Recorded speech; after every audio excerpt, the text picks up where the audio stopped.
Bom dia, boa tarde, boa noite, bem-vindos ao 22º podcast do canal Fla Georgia, Papo de Torcedor. Antes de começar qualquer coisa, eu queria apresentar aqui os dois flamenguistas, meus netos, os mais jovens, Brian e Oliver. Say something to the people, man. Hi. Hello, Brian. Hello, Okay. Oliver. Okay. Thank Hello, you guys. for the participation, okay? Ok. Bom, depois de uma prolongadas férias, né, mais de 30 dias, a gente está dando início hoje ao primeiro podcast de 2022, ao 22º do canal.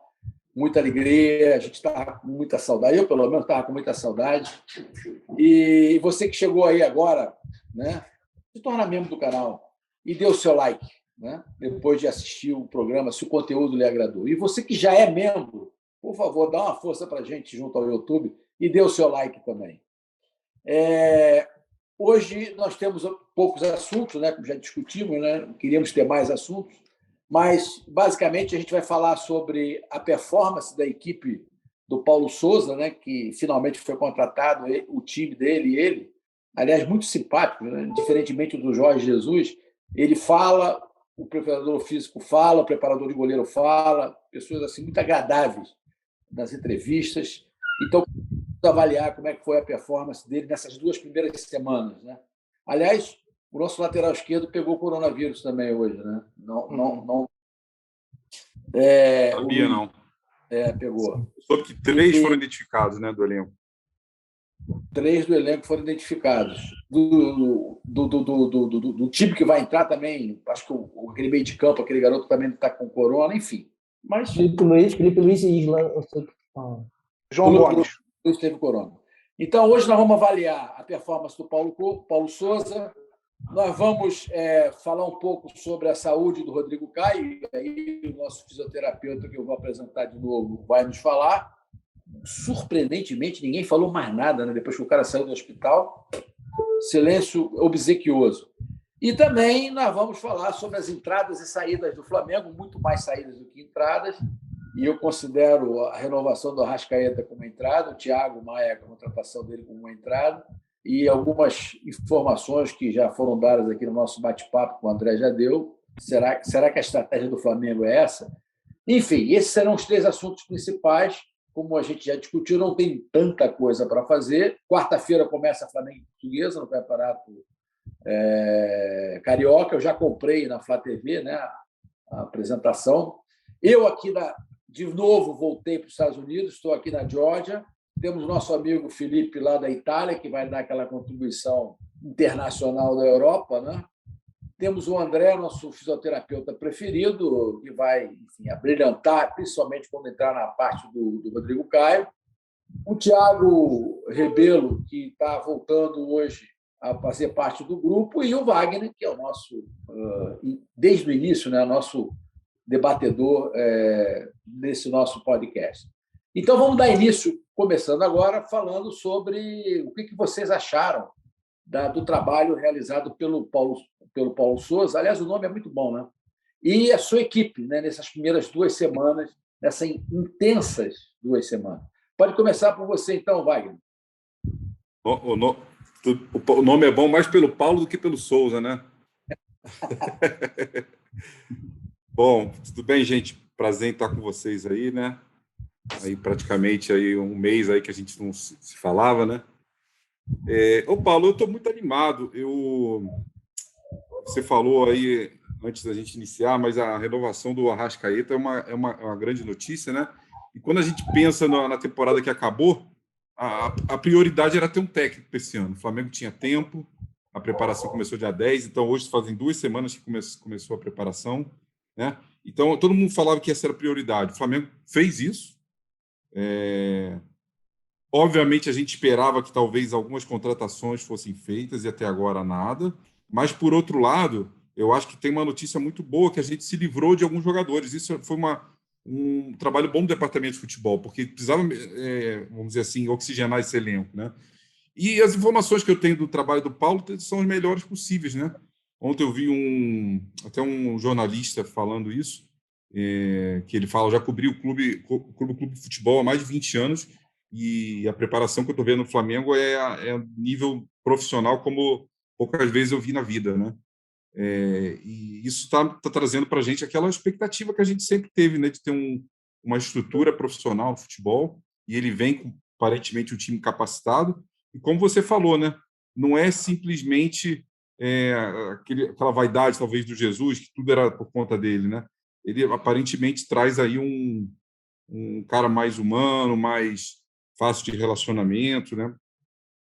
Então, um pouco que eu vi aí pelos treinos, pelas informações que eu recebi, eu estou muito animado com a chegada dessa comissão técnica, né? E o Flamengo, se Deus quiser, vai ter um ano aí que é a virada definitiva de profissionalismo no futebol que a gente espera há tanto tempo, né? Legal. Felipe, você que já são, devido ao adiantado da hora, né? 11h30 da noite aí, na nossa bela Itália, o que você achou? Paulo, fala galera, que bom estar aqui de volta com vocês. Eu só vou ser muito sucinto, só para fazer uma breve opinião sobre a história toda do Paulo Souza.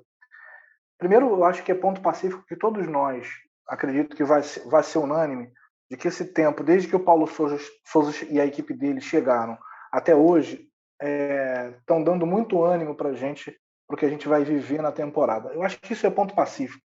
Quem viu as entrevistas na Flá TV da equipe dele, do quanto os caras são preparados, o quanto a ciência está presente ali, a competência dos caras, a experiência, é unânime. Estou muito animado com relação a isso.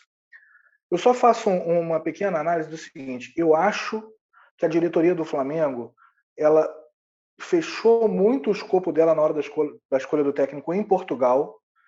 Num primeiro momento, logo que contratou, eu fui olhar os números do Paulo Souza, eu fiquei bastante preocupado, porque ele é um cara praticamente que não passa de 50% de aproveitamento na carreira dele, em nenhum clube. Tem um ou dois ali que ele passou, e de resto é menos de metade de vitórias. E eu acho que é natural, aí falando como um psicanalista que sou, que o desejo da gente tome conta com o tempo de um certo otimismo de ver, e eu acho que a gente acaba passando por esse processo, por desejar que dê certo. Então acho que a gente precisa se policiar, acompanhar. Não tenho a menor dúvida de que representa uma evolução em relação ao que estava aí, ao Renato Gaúcho. Com relação a isso, eu não tenho a menor dúvida. Mas eu também não tenho segurança de que essa diretoria... E aí eu não estou falando do Paulo Souza, eu estou falando da diretoria do Flamengo. Eu não tenho confiança de que essa diretoria do Flamengo olhou para um técnico que tem menos de 50% de aproveitamento da carreira e falou assim, beleza, mas ele só pegou time fraco.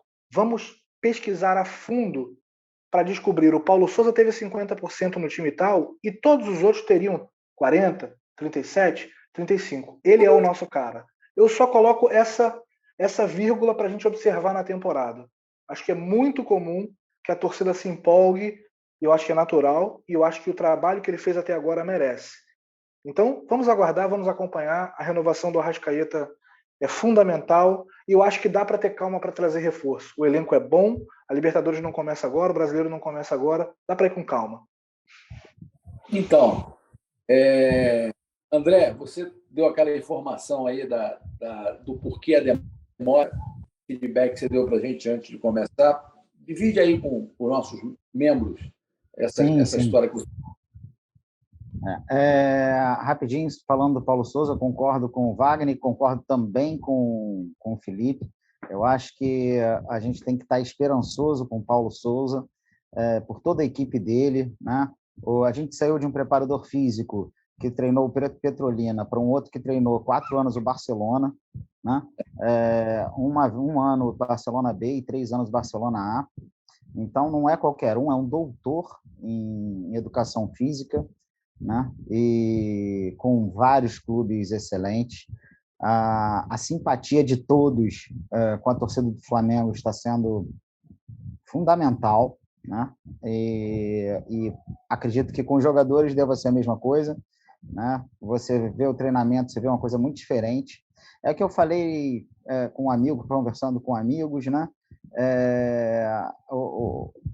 Um técnico mediano lá na Europa faz grande diferença aqui no Brasil. Não estou falando no Flamengo, estou falando no Brasil. É a mesma coisa que se você pegar o cara do Boa Vista, do Madureira, e botar para treinar um time do Espírito Santo, de Mato Grosso do Sul, ele vai fazer a diferença lá. porque ele tem uma experiência, né, uma exigência maior nesse... É simples, né?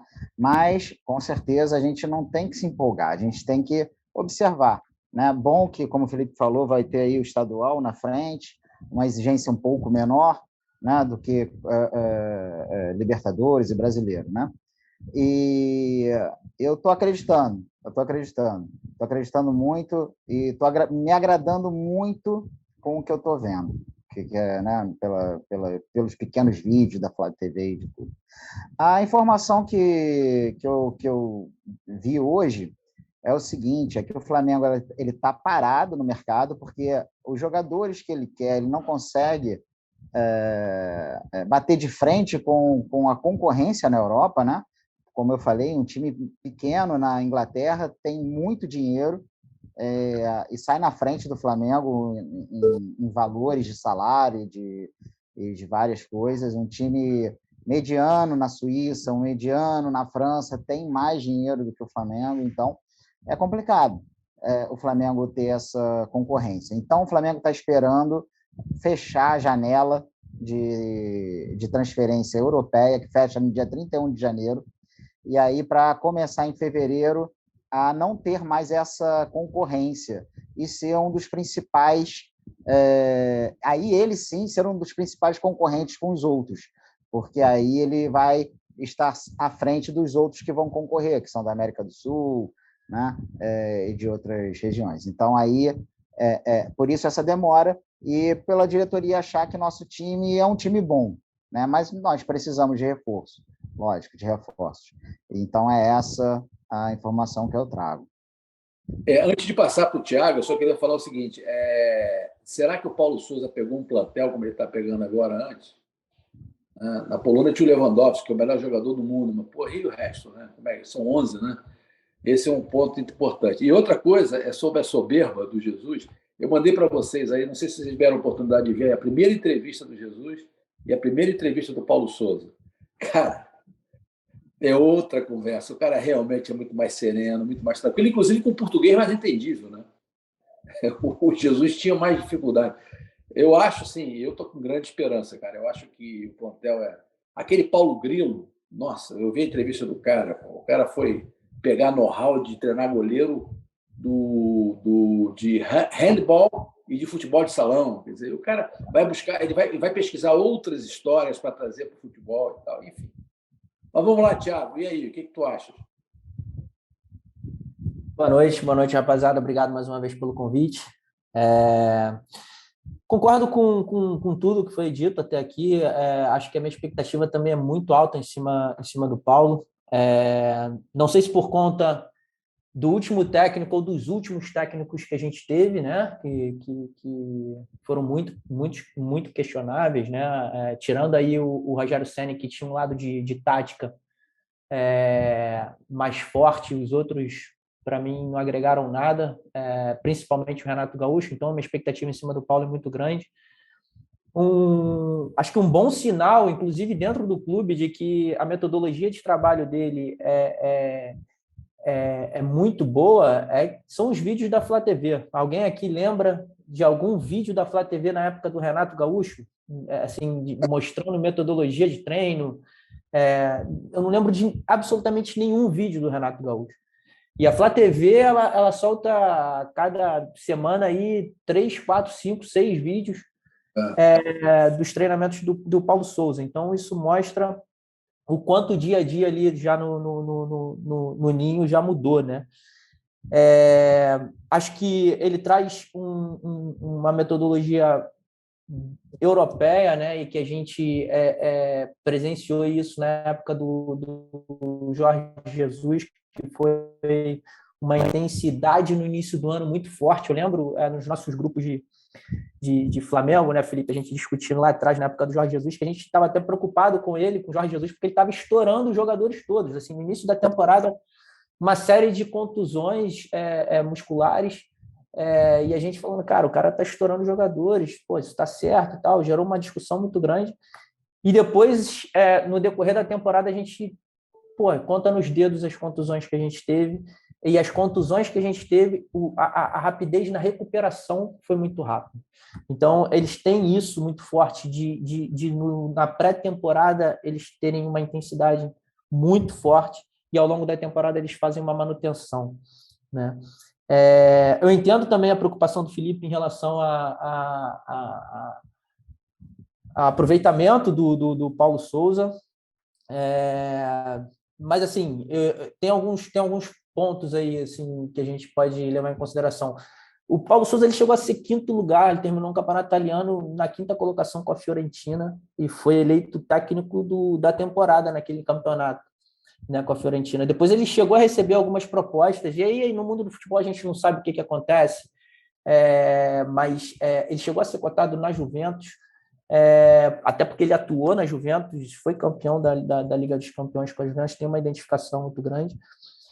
Chegou a ser cotado também em alguns outros clubes, desculpa, até seguir e aí a gente não sabe... Só o Thiago, só um parênteses, né? Ele foi campeão na Juventus como jogador, né? Isso, como jogador. Foi campeão da Liga dos Campeões como jogador e campeão da Liga dos Campeões como jogador também pelo Borussia em 2 anos seguidos, né? Primeiro na Juventus, depois foi para o Borussia e foi campeão. Em cima da Juventus, inclusive, a final. Mas eu acho que eu trago aí um contraponto em relação a essa questão de aproveitamento. Desculpa mais uma vez. Qual era o aproveitamento do Abel Ferreira?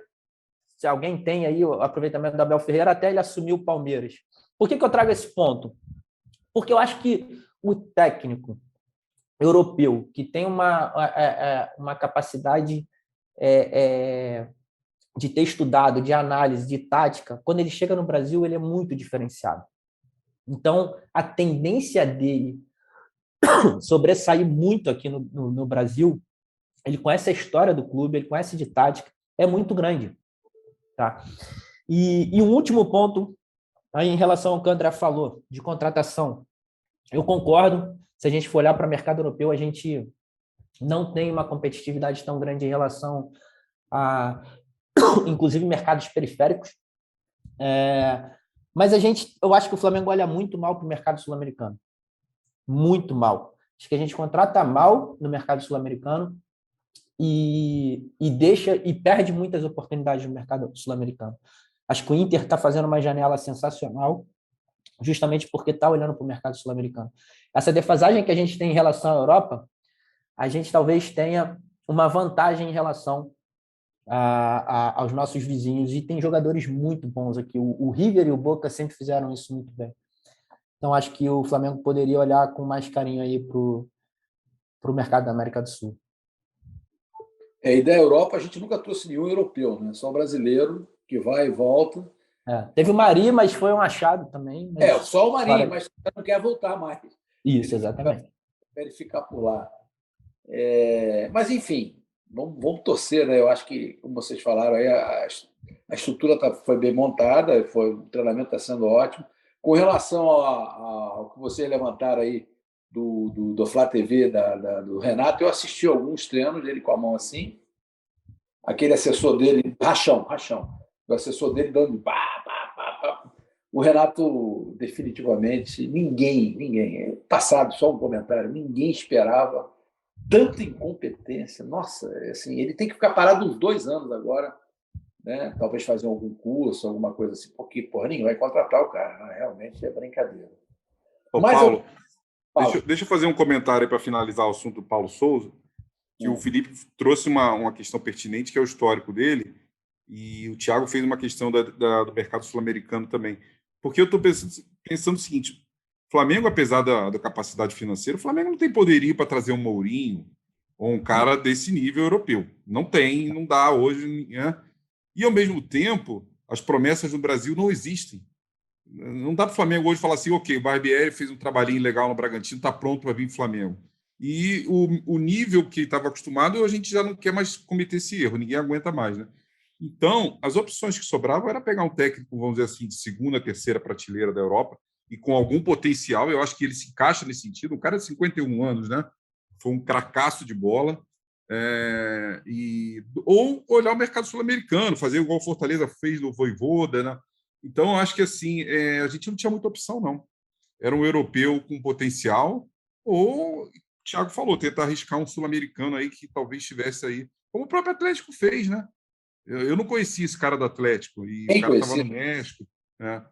O Atlético Tem o problema falou, vai atrás de Renato Gaúcho? Vai nada. Tem o problema da língua também, né? Português e espanhol é muito mais fácil os caras se comunicarem. Se o cara só fala inglês, pô, vai ter Não, que ter e eu me refiro ao mercado sul-americano não só para mercado de técnicos, não, de jogadores também. Jogadores também. E o Paulo Souza, ele foi campeão como técnico também, né? Ele foi campeão na Hungria, foi campeão em Israel e foi campeão na Suíça. E na Suíça foi o único time que ele pegou que ele tinha o melhor time do campeonato, né? Que foi o Basel. E aí ele ganhou o campeonato suíço. Lógico que ele não tinha time ali para enfrentar a Champions, né? Não, mas aí que tá, André. Esse é um bom ponto. Ele com o Basel, ele eliminou o Liverpool da Champions.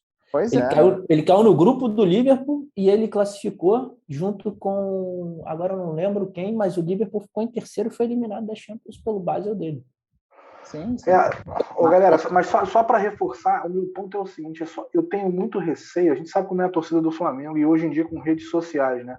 O meu receio é muito mais sobre a expectativa que se cria, e aí a gente vem para a vida real, um primeiro jogo mais ou menos, uma substituição daquelas que todo mundo acha absurda no meio de um jogo, ou um carioca dá um azar titubeio. Eu vi o Renato Maurício Prado falando assim: não, se perder o Carioca, ninguém pode questionar o Paulo Souza. Eu duvido que ele vá titubear, que ele vá balançar se perde o Carioca. Essa galera esquece que, primeiro, começa a criação de uma expectativa no teto e hoje rede social é uma loucura, é uma maluquice. Se o Flamengo perde o Carioca, vão sim questionar o cara, porque vão pegar jogos em que perdeu e vão falar, ele errou aqui, ele errou aqui. Então, eu acho que é muito importante nesse momento agora que a escolha foi dele e que tem muita coisa boa para a gente esperar dele e que a gente está vendo, regular a expectativa para não cobrar que a gente seja o Manchester City em 2 semanas. Esse é o ponto, eu acho, sabe? Eu acho que é uma missão impossível, Felipe, porque a torcida está dando porrada na diretoria porque não contratou ninguém até agora. É um absurdo. Esses youtubers, esse é um absurdo. E não sei o quê, com o Internacional, com o Fluminense. Pô, o Fluminense trouxe o Kenzo, o Fluminense trouxe o Felipe, né? O Felipe, aquele que lá do Palmeiras, né? Enfim, a torcida não tem essa, cara. Paulo. Lembra também, só para completar, que o Jorge Jesus fez aquela experiência, lembra, com o Rafinha de atacante, fez uma merda na largada. Então, assim. Paulo, e que a torcida queria dar porrada. Sim, no time. Sim. Diego. Sobre a questão dos youtubers e das especulações, né, nas redes sociais, hoje o Caê Mota fez um Twitter que é muito bem pontuado, né? É muito importante ter essa ideia. Muitos desses nomes que são especulados, não tem nada. O Caê Mota fez uma lista hoje dos nomes que já foram dados como quase certos no Flamengo de 1º de janeiro para cá, e nada aconteceu até agora. Então, é muito importante regular também essas coisas. A torcida não tem jeito, vai cobra, mas é muito pautada por uma seleção de chutes que, meus amigos, é uma quantidade de bola na arquibancada que a gente não tem ideia. Alguns deles provavelmente nem foram tentados. Diga lá, André. E quanto ao Carioca, né? O pessoal fala, mas Carioca não vale nada, não sei o que lá. Mas esse Carioca desse ano agora, eu quero muito mais do que o dos outros, porque vai ser inédito para a gente. Vai ser inédito para a gente, né? A gente nunca foi tetracampeão seguido, né? E eu quero ser octacampeão seguido, decacampeão seguido. Porra, eu não quero mais que os outros ganhem nada. Né, André? Tem um detalhe, né? A gente pode completar a trilogia dos vices, né? Exato. O Vasco foi 3 vezes vice-campeão seguido, Flamengo, acho que 99, 2000, 2001. Depois teve aquela trilogia no Botafogo. E tem tudo para ser agora o Fluminense, né? Que já foi vice. Agora, o Paulo, um detalhe aqui que está aqui na minha língua, eu não posso deixar de falar. O André lembrou aí da preparação física do rapaz aí, né? Que era indicado, enfim, Petrolina. Vocês viram que esse rapaz não foi demitido do clube, né? Não foi. Você sabe por que foi, Paulo? Não, por quê? Ele, em pouco tempo no clube, ele conseguiu se inscrever na CIPA, na Comissão Interna de Prevenção de Acidentes. O cara já entrou sabendo que ia ser mandado embora, que não tinha estofo, né, tamanho para o clube, virou cipeiro e o Flamengo não pôde mandar ele embora. Olha, agora Mas ele pediu, né? deveria ser cobrado, né? Porque isso tem nome e sobrenome, né? Alguém deveria ser responsável por isso. Eu já trabalhei com RH quando acontece esses casos de CIPA, que a pessoa está fazendo isso porque sabe que vai ser mandado embora, é um transtorno na vida da empresa, né? Bota o cara de... Um ano de mandato, mais um de estabilidade. Com 2 anos, o cara fica ali fingindo que trabalha, né? Bota o cara de porteiro. Mas ele pediu para sair, né? Ele pediu demissão do clube. Não. Não. Pediu. Não, o outro ele que foi pediu. deslocado para a base. O Foi Vinick. o- Vocês estão falando do Vinick. Ele foi deslocado para a base, que é onde eu sou. Não. O Vinick pediu demissão. Não. Teve um que pediu demissão e o outro foi colocado em outro setor.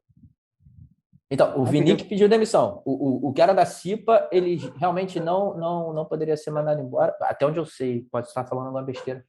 Mas ele, por questão de pressão interna e tal, ele pediu para sair. Inclusive, já deu entrevista aí, depois de ter saído do clube, falando mal de outros setores, né? Falando que ele meio que foi boicotado lá dentro. Enfim, mas ele tinha... Eu não sei se era ele o integrante da CIPA. Bom, Eu soube disso, posso estar falando errado, mas eu soube que naquela limpa ali que teve com a chegada do Paulo Souza, o Flamengo não pôde mandar esse rapaz da preparação física embora, porque ele é cipeiro. Se ele pediu depois, até retiro o que eu disse e dou um voto de confiança nele, porque ele sabia que não ia continuar no clube. Ele pode ser demitido pedindo demissão? Oi? Pode, se ele pedir demissão, pode. Ele abre mão da estabilidade. Ok. Bom, vamos, antes de passar por um momento aí das idas e vindas, no caso, já discutiu quem veio, né, que foi o Paulo Souza, o Thiago Maia, a renovação do Arrascaeta, que eu acho que está meio devagarzinho nos últimos jogos, etc. Agora ele deve estar empolgado. Vamos finalizar aqui esse caso do Rodrigo Caio, André. Qual é a tua expectativa? Julho? Eu tô... A gosto de Deus. Eu estou virando especialista em Rodrigo Caio, né?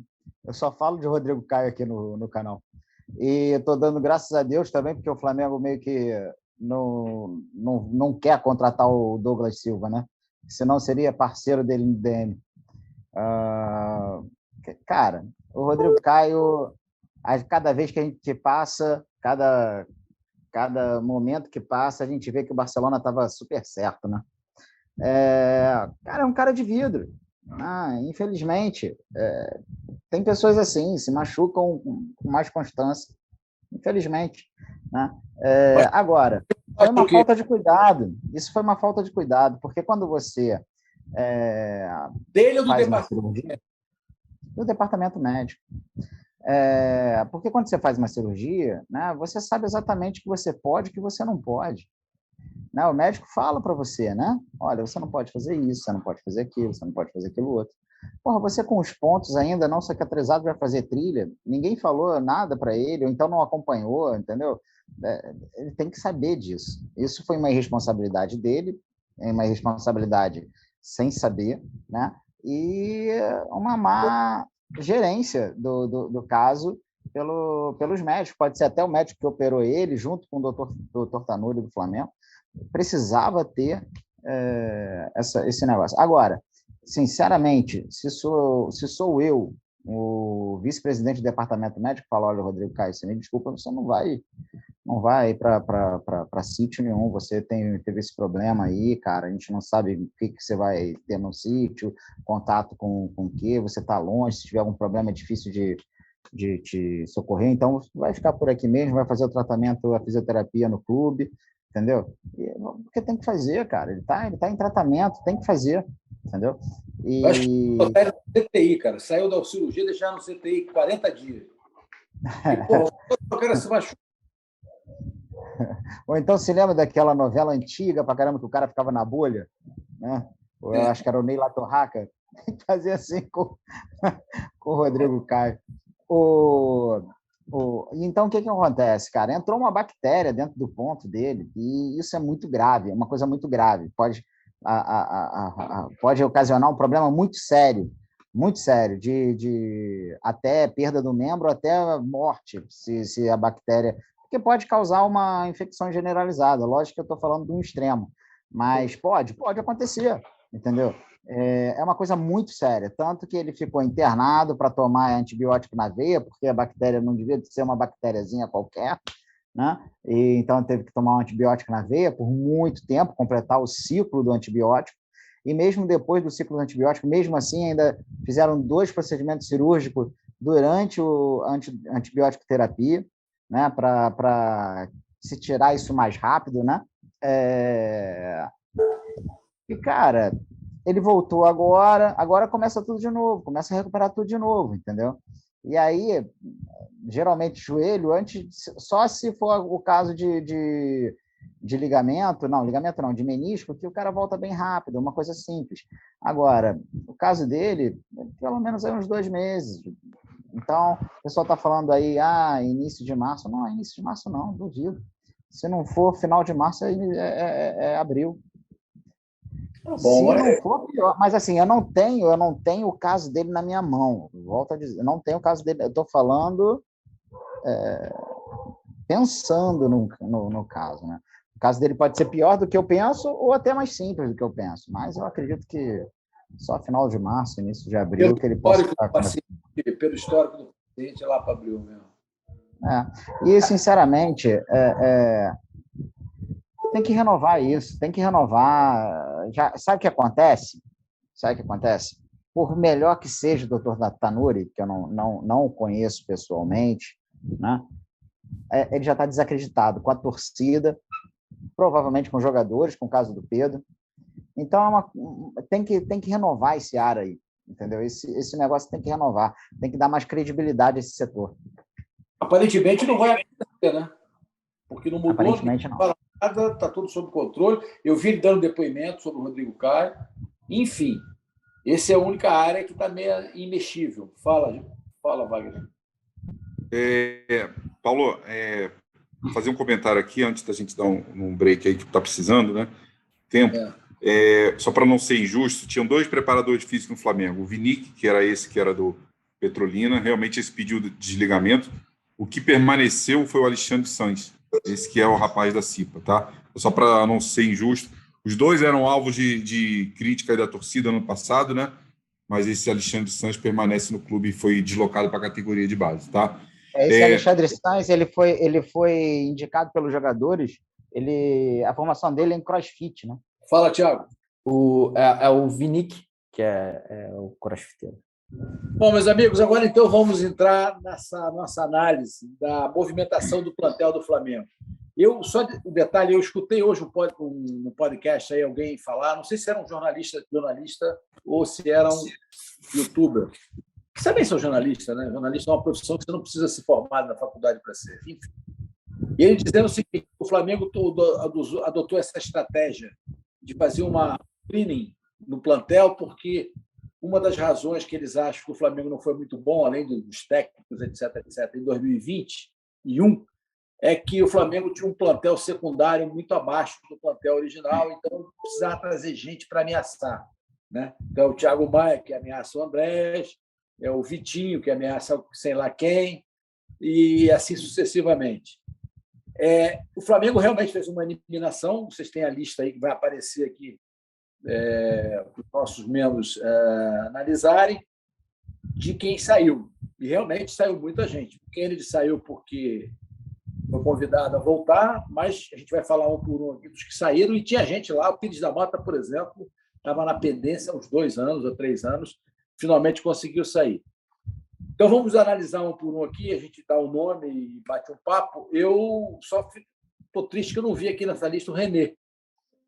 Esse rapaz deve ter um santo forte, ou então ele é da CIPA, porque ele não tira o René, cara, ele está ali, ele consegue ficar e vai estrear, né? Se bobear, se o cara não curar do coronavírus, ele vai ser titular lá na estreia do Fla-Flu, que é na 4ª rodada, quando o Flamengo vai estar com o time completo. Então, e quem veio? Paulo Souza, Thiago Maia e o Arrascaeta, a gente, de alguma forma, já falou sobre isso. E quem saiu, vamos lá, o Kennedy retornou ao Chelsea. Pires da Mota, algum comentário? Depois de 3 anos, a gente conseguiu mandar ele embora com prejuízo enorme? Eu acho que tem esse mercado do futebol, você de vez em quando acerta, né? Como o Pablo Mari, Gerson, você ganha milhões, mas tem hora que você precisa absorver, realizar o prejuízo, né? O Flamengo demorou muito com o Pires. O valor que foi pago jamais iria receber de volta. O cara vai ficando mais velho, vai perdendo valor, não jogava, nem reserva ele era, né? Então, eu acho que no final das contas, não importa a perda, o importante é ter saído. Bom, a gente pode falar, alguém um comentário sobre o Pires? Senão a gente fala de grupo aqui, o Max, o João Lucas e o Hugo Moura. O Max foi vendido para o Colorado nos Estados Unidos por $1 milhão. O João Lucas foi vendido ao Cuiabá, não sei por quanto, e o Hugo Moura foi vendido ao Atlético Paranaense, que também era um banco, né? Eram reservas, de vez em quando entrava, etc. Como vocês dizem, né? Bota o cara ruim lá, uma hora ele entra. Pô. É a teoria do Pereba, né? Eu acho que esses 3 aí tiveram as chances, nunca mostraram nenhuma qualidade, né? Então, o Flamengo fez bem. Eu acho que esse lado da limpa do elenco, né, está sendo muito bem realizado. Não está chegando novas contratações, mas essa saída aí dos jogadores que comprometiam, né? Bruno Viana, você vai falar outros nomes aí, né, Paulo? Mas acho que essa parte aí do departamento de futebol está de parabéns. Algum comentário dos amigos aí sobre esses 3 jovens aqui, Max, João Lucas e Hugo Moura? Saíram bem, né? Bom, Bruno Viana é brincadeira, né? Bruno Viana. E aí o cara não quer. O cara, quando deu a primeira entrevista, nunca mais esqueço disso, já até comentei aqui entre nós, né? Quando ele chegou no Flamengo, que ele foi fazer aquela entrevista coletiva, ele falou: oh, quero vir para cá para mostrar meu valor e voltar à Europa, porque eu tenho valor para isso. Eu falei, puta, o cara chega no Flamengo, um time que a torcida é o melhor do mundo, o cara já está dizendo que vai voltar para a Europa, e agora parece que ele não quer voltar para a Europa, né? Ele está procurando ficar no Brasil, aí o manager dele está atrás de um time brasileiro. E o Vitor Gabriel foi emprestado ao Juventude. Esse Vitor Gabriel, qual era a posição dele? Eu não me lembro. Meio de campo? O que ele era? É atacante, né? Atacante. Aquele menino que o Renato tentou várias vezes, coitado, ele tem 20 jogos na carreira como profissional, nunca fez um gol, né? Nunca fez um gol. Aquele que entrou... É aquele cara que ele era do time do Bruno Viana, só que do time B. O cara que é banco. Braga B, o cara que é banco do Braga B, ele não consegue nem ser do time do Bruno. Não tem condição de jogar no Flamengo. Braga B. O Flamengo tentou trazer o técnico do Braga, não foi? E o presidente do Braga não liberou. Bom, antes de entrar nos 3 principais, que é o Léo Pereira, Rodinei, vamos falar do Bill, que foi emprestado ao Dnipro da Ucrânia. Está sendo negociada a vinda definitiva até então, entendo eu que não tem. É uma definição.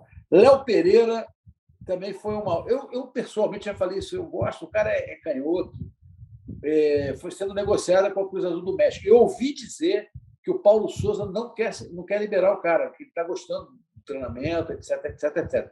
Vocês ouviram esse assunto também? Não, eu não ouvi. E esse Bill, né, ele fez uma coisa grandiosa no Flamengo e nunca mais vi grandes coisas, né? Ele fez aquele cruzamento para Arrascaeta fazer um gol de cabeça no empate com o Vasco num jogo aí que foi para os pênaltis e depois a gente ganhou. A gente estava jogando com time reserva com o Vasco, né? E aí, aos 48 do segundo tempo, o Bill vai pela direita, cruza, Arrascaeta de cabeça, empata o gol. E aí, depois o César, que era o goleiro, garante lá também os pênaltis para a gente. A gente elimina o Vasco. Aqui nessa relação, nós esquecemos, não tá, naquele momento que eu fiz, não tinha nem o César e nem o Gabriel, né? Que eram os 2 goleiros também que foram liberados, que podiam ser incluídos aqui. Naquele momento não tinha essa informação. Mas o Léo Pereira... Mas muito bom, né, Paulo? O César era tratado como menino do ninho. Ele já tem 27, 28 anos e não foi titular na Ferroviária de Araraquara, não foi titular na Ponte Preta e não tinha condição nenhuma de ser titular no Flamengo, nem participar do elenco, né? O Gabriel, apesar de ser jovem, também não acho que seja um nível diferente do Hugo, que tem seus problemas aí, mas ele tem talento, né? E Então, de novo, só reforça que o Flamengo realmente tirou, vamos dizer assim, está elevando a média do elenco, né? Você tira esses caras, jogaram para baixo e vai fazer uma contratação. Não tenho dúvida que a gente vai ver, assim, de uma hora para outra, aí, 2, 3 bons nomes nessas contratações aí que vão vir, né? O Flamengo não precisa se apressar, o jogo que vale mesmo final de março, o primeiro, e acho que todos esses nomes aí foram muito bons, né? E para complementar aí, passar até para o Thiago caiu e voltou, né? Você falou do Léo Pereira, para mim é o mesmo caso do Pires. Se o Flamengo ficar esperando ou receber de volta o que gastou, não vai vender nunca. E cada ano que passa ele vai depreciar mais. Então o Flamengo tem uma proposta aí do Cruz Azul, do México, se eu não me engano. Eu, praticamente, para receber o que gastou, eu me desfaria dele assim, sempre. Tem com prejuízo, mas é aquilo que você falou, né? Vale a pena ficar mantendo se o cara não vai ser usado, né? Vou falar sobre o Rodinei. O Flamengo pediu 2 milhões de dólares, 4 milhões de dólares, sei lá quanto, para o Internacional, lembra? Foi uma grana assim. E está para ser vendido para o Charlotte por 3 milhões de reais. O time americano. Mas também não foi definido. E o Flamengo tem contatos com o Fluminense e São Paulo para levar o Rodinei. Mas acho que eles querem por empréstimo, né? O Rodinei é outro caso desse. Não sei o que vocês acham. Eu acho que com o Fluminense não tem conversa. Eles nunca afrouxam para a gente em contratação. Então, para mim, com o Fluminense não tem conversa. Não tem que fazer. Quer comprar o Rodinei? 30 milhões. Se não quiser, beleza, beijo, tchau. Mas cara, eles fazem isso com a gente, entendeu? E o Rodinei, quando o Flamengo pediu alto pra caramba para o Internacional, ele era titular no Internacional e estava fazendo bons jogos lá, né? E a torcida gostava dele, então o Flamengo pediu mais alto. Ele voltou para o Flamengo, virou reserva de novo. Então, realmente, ele deprecia. Né? Não, ele é reserva do reserva, né? E parece que o Internacional tentou de novo, né? Só que o Flamengo não quer abrir mão de, acho que pelo menos 5 milhões de reais para vamos dizer, para o passe dele, né? E o Internacional recuou. Menos de $1 milhão, cara. E não sei quanto é que ele ganha, não, mas... Enfim, esse Bill foi emprestado por Dnipro, da Ucrânia, e estão negociando a venda definitiva. Esse Bill... O que vocês podem falar sobre o Bill? Eu não tenho nenhuma avaliação. Ele era um meio atacante, né? Que nunca fez nada, assim. Teve algumas chances pequenas no Flamengo, pequenas chances, né? Mas o grande lance dele foi aquele que eu falei, do cruzamento para Arrascaeta. Depois nunca mais fez. Mas você falou que era o time reserva, mas o Arrascaeta estava jogando. Não, o Arrascaeta estava no banco. Aí o Flamengo perdendo de 1-0, entrou alguns titulares. Nessa, o Arrascaeta entrou, e aos 48 do segundo tempo, o Bill cruzou e o Arrascaeta meteu o gol de empate. Thiago, você quer fazer algum comentário que você estava sem som? Agora foi, então vamos lá. Então, cara, eu já estava tentando falar desde da primeira leva de saída do Flamengo lá. Uma coisa, eu não sei se vocês discutiram nesse tempo que eu saí. Vocês sabem se o Flamengo mantém algum percentual sobre algum desses atletas aí, Hugo Moura, Max?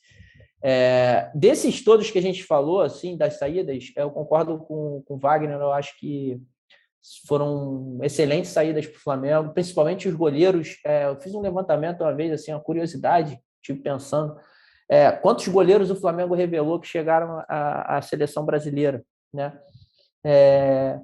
Revelados na base do Flamengo, efetivamente. E em 50 anos o Flamengo revelou apenas 2 goleiros que chegaram à Copa do Mundo. E é muito pouco. Que foi um goleiro... Agora esqueci o nome do primeiro, que ele foi reserva do Leão, na Copa de 74, acho, e o Júlio César. Fora Renato, isso, não é? Renato, isso. Reserva do Leão e o Júlio César. Fora o Zé Carlos foi para a Copa, hein, cara? Mas o Zé Carlos não foi revelado no Flamengo. Ele veio do Goitacás, se não me engano, foi ele americano. Veio, acho que americano, Acho que foi do americano. Tem razão. Então, tá bom, assim, também tem razão. Revelado na base, o Flamengo só tem 2 goleiros. Se você pegar, cara, o Flamengo é um cemitério de goleiro ultimamente. Assim, a gente, da base, né? A gente pega aí Lomba, muito mal. Quem mais? Se você for para trás lá, Getúlio Paulo Vitor. Vargas, Paulo Vitor. Teve um também que foi campeão mundial sub-20, que o moleque teve o Roger também. O Roger, e antes dele, Fábio Noronha, era o goleiro Fábio que os caras Noronha. falaram que ia ser um baita goleiro. Então, assim, a gente não revela goleiro. Então, assim, o Hugo, o Neneca é uma grande esperança, né? Só que, assim, tem que ser dado a oportunidade com calma, porque eu acho que quando ele foi posto à prova lá com o Rogério Ceni, ele também falhou muito. Ele, naquela reta final ali daquele Campeonato Brasileiro de 2020, ele deixou muito a desejar, né? E agora sim ele está readquirindo a confiança, voltou a jogar na fase final aí de 2021, do último Campeonato Brasileiro, e eu acho que esse ano ele vai ter mais oportunidades, e acho que é um goleiro com baita potencial, me lembra muito o Dida, em relação à agilidade assim, debaixo da trave, né? Inclusive com os pés, porque o Dida também não era nada bom com os pés, e acho que esse é um ponto que ele tem que melhorar muito. Mas desses jogadores todos que a gente falou aí que saíram, eu acho que o Maxi, não que o Maxi deveria voltar para o Flamengo, mas eu acho que o Maxi deveria ser um jogador que o Flamengo deveria manter um percentual. Só que agora ele se escondeu no mercado americano, né? Que é um mercado que dificilmente ele sai para um grande centro daí. Porque eu acho que ele fez um campeonato bem decente com o Cuiabá no ano passado. Assim, a reta final dele, ele foi um dos destaques do Cuiabá, o Cuiabá com um time bem arrumado. Então, acho que ele poderia ser um jogador que poderia dar algum tipo de retorno aí se o Flamengo mantivesse um percentual. Só que indo para o mercado sul-americano, isso se enterra. Então, seria interessante a gente saber se o Flamengo mantém algum percentual. Eu acho que o Hugo Moura, por jogar no Atlético Paranaense, um time que chega também muito em Copas, vai estar disputando a Libertadores. Pode ser que ele faça um ano muito bom no Atlético Paranaense e surja um clube de fora querendo comprar e o Flamengo mantendo um percentual pode ser interessante. Thiago, dois comentários aí dessa sua análise aí. Primeiro que o Hugo Moura, eu acho que o Flamengo... Cara, a gente arrisca jogador que vai dar em bola depois, a gente vai se lamentar, arrisca. Mas acho que o Hugo Moura teve bastante chance e acho que eu não vejo tanto problema, não. O Max talvez ser mais jovem e tal. Agora, sobre o Gabriel Batista e o César, tá claro que o Flamengo vai trazer um goleiro, né? Porque se sai o Gabriel Batista e o César e fica o Hugo e o Diego Alves com todas as peculiaridades do Diego Alves, né? Idade, valor caro, e essa era uma posição que eu acho que a gente precisava, né? Então, não duvido nada que a qualquer momento aí vai ter um anúncio de um goleiro, e me parece que o Flamengo vai buscar um goleiro mais experiente, né? Porque não dá para montar um time uma temporada e ter o Hugo como reserva imediato, no sentido de, não que ele não seja bom, que ele não possa ser um grande goleiro, mas você não pode botar uma final de Libertadores, ou semifinal de Libertadores, um menino de 19, 20 anos, né? Sim. Então, perfeito. Eu acho que a gente vai receber uma notícia em breve aí de um goleiro de bom nível, né? Sim, inclusive, em cima dessa linha, assim, eu já li pessoas cravando, através de apurações, de que o Flamengo, o primeiro anúncio de contratação do Flamengo vai ser um goleiro e é o Marquezinho, que é o goleiro reserva do Porto. Então, Argentino, né? Argentino, jogava no Lanús, chegou à seleção argentina, fez uma carreira muito boa no México, agarrou na América do México, no Pachuca, até se transferir para o Porto, e é um bom goleiro. Assim, é um goleiro experiente também, acho que já tem seus 34 anos. 33. 33, né? O Marquezinho, ele está no Porto, a maioria dos cronistas, repórteres e todo mundo fala que ele é melhor do que o titular, só que o Porto tem muita o negócio da cria do Porto. A cria do Porto ela é sempre muito protegida e o goleiro que está lá é cria do Porto, então ele leva vantagem como sendo cria do Porto, mas quando o cara machuca e o Marquezine joga, ele fecha o gol, é um goleiro assim incrível. Exatamente. E ainda sobre um outro ponto de contratação, eu acabei de pesquisar aqui também no Twitter, a TIC Sport, que é o portal da Argentina, um bem conhecido também, ali, paralelo ali com o Olé, o Clarim. Eles estavam falando que o Flamengo tentou furar o negócio do River Plate com o Barco, que joga no Atlanta United, mas que chegou atrasado, que não tem mais nenhuma possibilidade de furar o negócio deles com o River Plate. Ou seja, o Flamengo tinha interesse no jogador, o jogador estava aí sendo oferecido pelos empresários, e o Flamengo, mais uma vez, aí, nesse jogador especificamente, dormiu no ponto, e o River Plate chegou e levou. Mas ele mesmo é torcedor do River Plate, né? E ele tinha dado uma declaração um tempo atrás falando que a preferência é o River, sempre. Então, complicado. Agora, é um baita jogador. A gente perdeu aí um baita jogador. Muito bom, 22 anos, potencial de revenda absurdo, mercado na Europa. É o meio atacante, né, Thiago? Meio atacante, é um cara muito rápido, é um meio atacante que aguenta porrada, assim, não é aquele cara que cai à toa, como o Everton Ribeiro. Pô, Everton Ribeiro às vezes faz 2-3 dribles, já vai tropeçando, vai caindo, um jogador frágil. Tira o pé, né? Frágil fisicamente. O Barco é um cara que vai para dentro. Lembra muito, assim, o início de carreira do Tevez, sabe? Aquele cara que gosta do corpo a corpo, da trombada, bom finalizador. Acho que seria um cara para brigar por titularidade ali tranquilamente. Mas, enfim, já fechou com o River, que, aliás, os dois clubes argentinos estão fazendo excelentes contratações, o Boca pegando o Benedetto, o River com o Barco, agora o Quinteiros também, que é um colombiano. Então, essa Libertadores vai ser difícil, a gente tem que contratar. Aí. E com menor poder aquisitivo, né, cara? A Argentina hoje tem menor poder aquisitivo que o Exatamente, cara. Exatamente. Por isso que eu falo que a gente olha... Exatamente. Por isso que eu falo que a gente olha mal para o mercado sul-americano. E Boca e River, eles fazem dinheiro já há muito tempo com contratações. Eles pegaram, para você ter uma ideia aí, o River fez muito dinheiro com Alex Sanches, pegando ele novinho, com Marcelo Salas, lá atrás do Chile, com Falcão Garcia. São todos jogadores que eles pegaram na base ali. O próprio Borré, Santos Borré, eles pegaram novo, apesar de... E não precisa também ir longe, né, Thiago? O sucesso recente do Atlético Mineiro, né? Claro que não pagou barato, mas o Atlético pegou jogadores de, o Zaratio, né? O Savarino? Nacho, Savarino.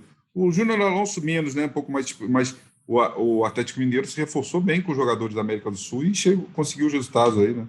E você sabe por que isso, né? Por conta do indicação de um técnico sul-americano, que era a época do Sampaoli. Então, assim, o Inter, por que o Inter está pegando Bustos?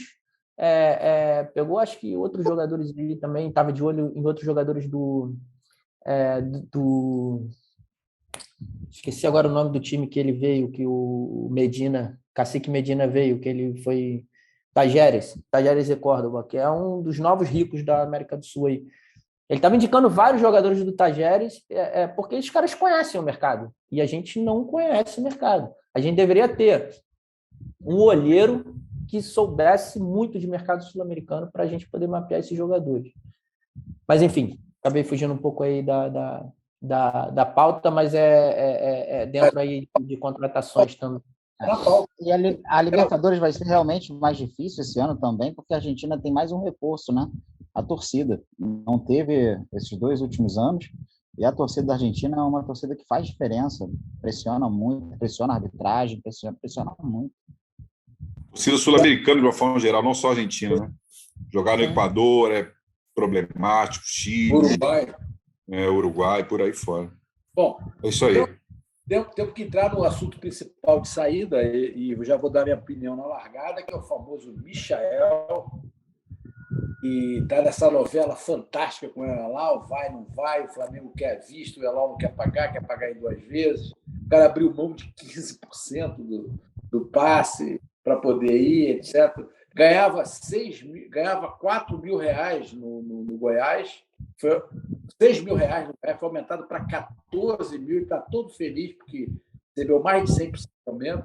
Veio para o Flamengo, deve estar ganhando aí os 300 mil, alguma coisa por aí, e agora recebeu uma proposta de 1,3 milhão, 1,2 milhão por mês, por 3 anos e meio. Eu, pessoalmente, eu não acho o Michael um bom jogador de futebol. Entendeu? E eu concordo com aqueles que dizem que ele se deu bem agora no final no Flamengo, porque o Renato, qualquer um que chegasse ali, que tinha essa determinação dele, etc., sem nenhum esquema tático, o cara conseguia fazer alguma coisa. Mas eu acho que vender ele por 8 milhões e meio de dólares é um grande negócio. Dificilmente vai conseguir isso lá na frente. Um cara que não teve formação de base, um cara que jogava na várzea, etc. Eu acho que é um belo negócio. Mas, democraticamente, cada um dá a sua opinião com relação a essa novela da saída do Michael. Quem quiser largar, pode largar aí. Se não me engano, o Bruno Henrique também jogava na várzea, né? Não. Também não teve categoria de base. O Keno também. Pois é, Bruno Henrique, Keno, tivemos outros jogadores, mas o que acontece? Eu entendo, o Michael é um cara que tem que ser controlado, e aí chegando um cara como o Paulo Souza, que entende de tática, que de repente, o cara tem bola, né? O cara tem bola. E eu sou muito assim se vender, contrata outro, mas eu sou muito daquele, né, deu certo no Flamengo, assim, né? Já se identificou com o Flamengo.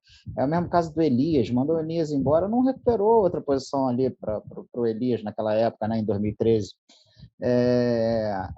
O cara já está identificado com o Flamengo. Eu não gostaria que fosse, mas eu entendo.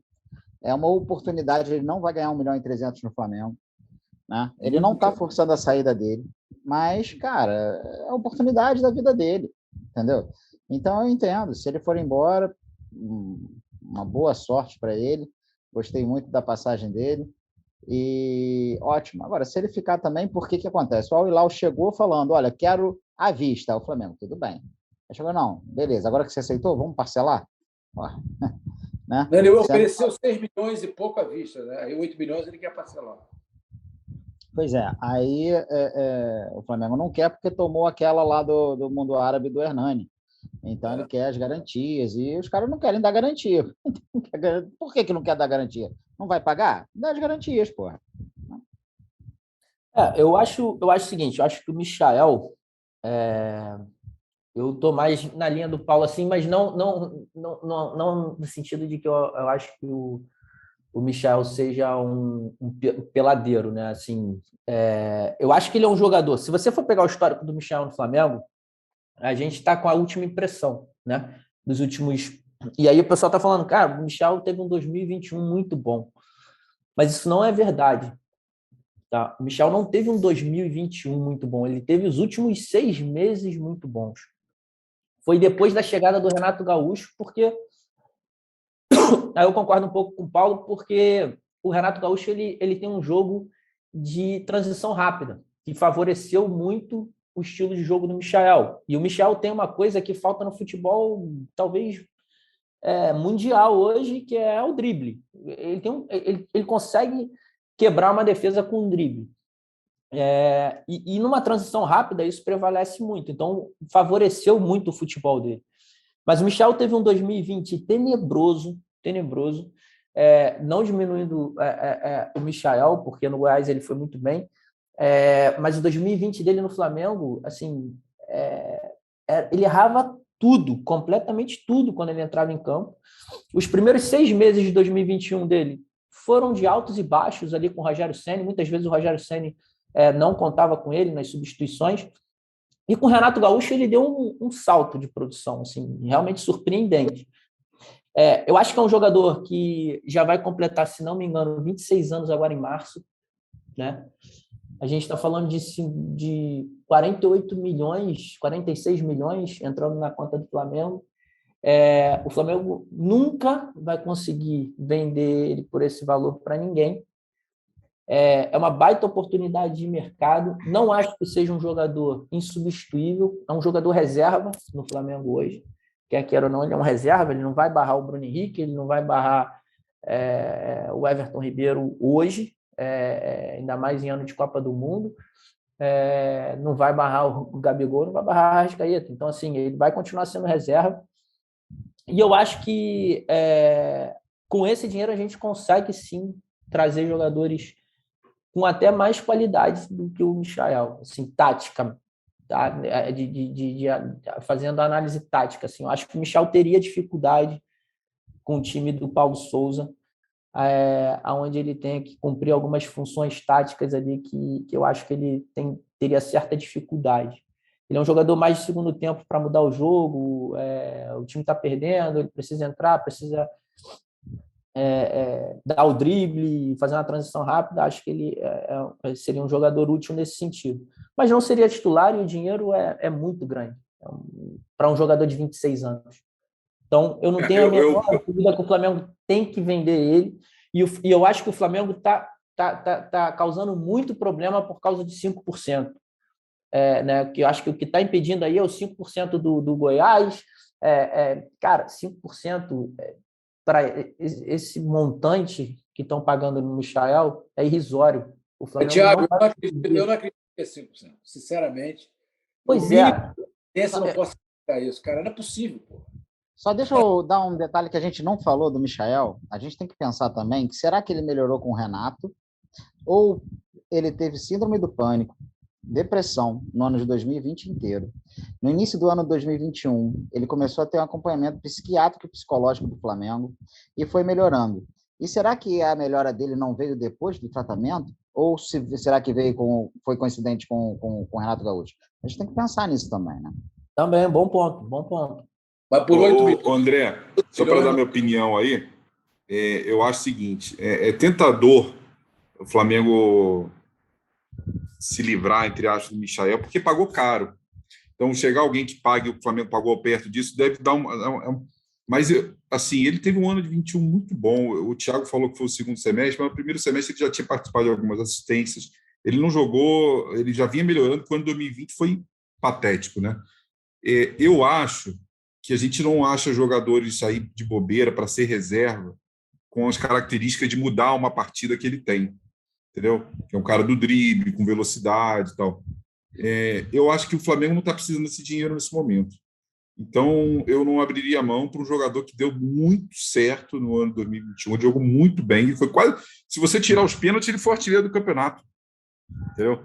Então, eu não acho que esse jogador está disponível por aí, não. Entendeu? Então, o Flamengo vai acabar trocando, vendendo elas por elas, vai investir praticamente o mesmo para pegar um jogador